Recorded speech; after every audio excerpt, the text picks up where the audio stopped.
شب قدر کی رات کو بیدار رہ کر عبادت کرنے کی بہت زیادہ فضیلت بیان کی گئی ہے۔ شب قدر 1000 مہینوں سے بہتر ہے۔ امام صادق علیہ السلام نے فرمایا، شب قدر ماہ مبارک رمضان کا دل ہے۔ امام صادق علیہ السلام ایک اور روایت میں فرماتے ہیں، تقدیرات کی تعیین 19ویں اور ان کی تائید 21ویں اور ان پر دستخط 23ویں کی رات کو ہوتے ہیں۔ شب قدر ماہ رمضان کے آخری ایام کی راتوں میں سے ایک رات ہے۔ روایتوں کے مطابق شب قدر 19ویں یا 21ویں یا 23ویں ماہ رمضان کی شب ہے اور اس رات کی بہت فضیلت ہے کیونکہ اس رات میں قرآن کریم نازل ہوا ہے۔ شب قدر میں انسان کی نیکی، برائی، ولادت، موت، رزق، حج، اطاعت، گناہ، خلاصہ یہ کہ جتنے بھی افعال اور واقعات اس سال میں اس کے اختیار سے انجام پائیں گے وہ سب اس کی قسمت میں لکھ دیے جاتے ہیں۔ قدر کی رات ہر سال اور ہمیشہ آتی ہے۔ اس رات میں عبادت کی فضیلت بے شمار ہے۔ اس رات کو عبادت اور توبہ استغفار کی حالت میں گزارنا سال بھر کی اچھی تقدیر لکھے جانے میں مؤثر ہے۔ عزیزان گرامی، 19ویں، 21ویں اور 23ویں شب کے اعمال بیان کیے گئے ہیں۔ ان میں سے کچھ اعمال مشترکہ اعمال ہیں جو تینوں راتوں میں انجام دینے ہیں اور کچھ ہر رات کے لیے مخصوص اعمال ہیں۔ آئیں ان تینوں راتوں 19ویں، 21ویں اور 23ویں شب کے اعمال کو مشترکہ اعمال کو دیکھتے ہیں۔ ان میں جو مشترکہ اعمال میں سے پہلا جو عمل ہے وہ یہ ہے کہ انسان غسل کرے۔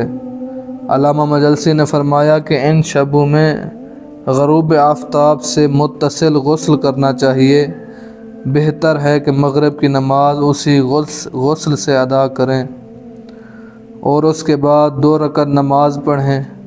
ہر رکعت میں سورہ الحمد کے بعد 7 مرتبہ سورہ توحید پڑھے اور نماز سے فارغ ہونے کے بعد 70 بار استغفر اللہ و اتوب الیہ کہے۔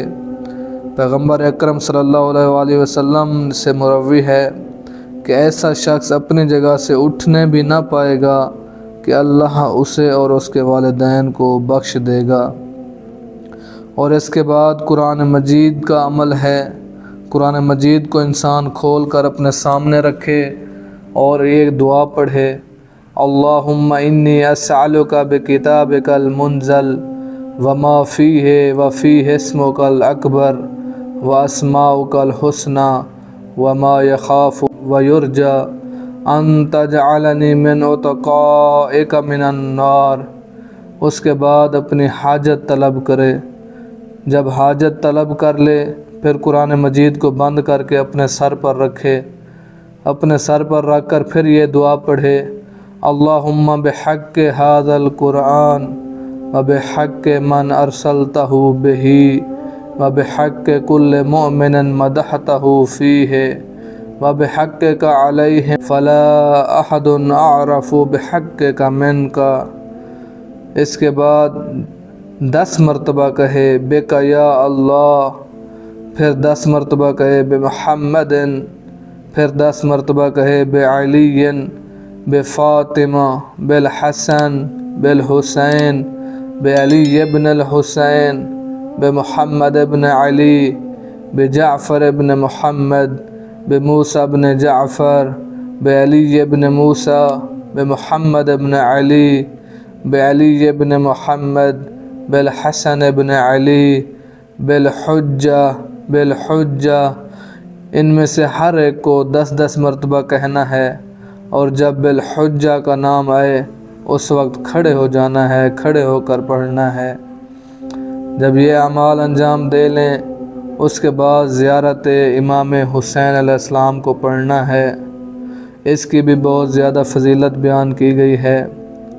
اور اس کے بعد اس رات کو جاگنے کی بہت زیادہ تاکید کی گئی ہے کہ جو شخص بھی اس رات کو جاگ کر گزارے، 8ویں امام علی رضا علیہ السلام کا فرمان ہے جو شخص شب قدر کو جاگ کر گزارے اللہ تعالیٰ اس کے گناہوں کو بخش دے گا، اگرچہ اس کے گناہ آسمان کے ستاروں کے جتنے ہوں یا پہاڑوں کے وزن کے برابر یا دریاؤں کے پھیلاؤ کے جتنے ہوں۔ لہٰذا عزیزان گرامی، ہمیں کوشش کرنی چاہیے کہ ان تینوں راتوں کو جاگ کر گزاریں۔ اس کے بعد 100 رکعت نماز پڑھنا ہے، جس کو 2 رکعت کر کے پڑھنا ہے۔ ہر رکعت میں الحمد کے بعد 10 مرتبہ سورہ اخلاص پڑھنا۔ اس کی بجائے اگر انسان پر کوئی قضا نماز واجب ہے، اس کی اپنی نمازیں قضا ہے، تو اس کے بدلے میں وہ اپنی قضا نمازیں پڑھ سکتا ہے۔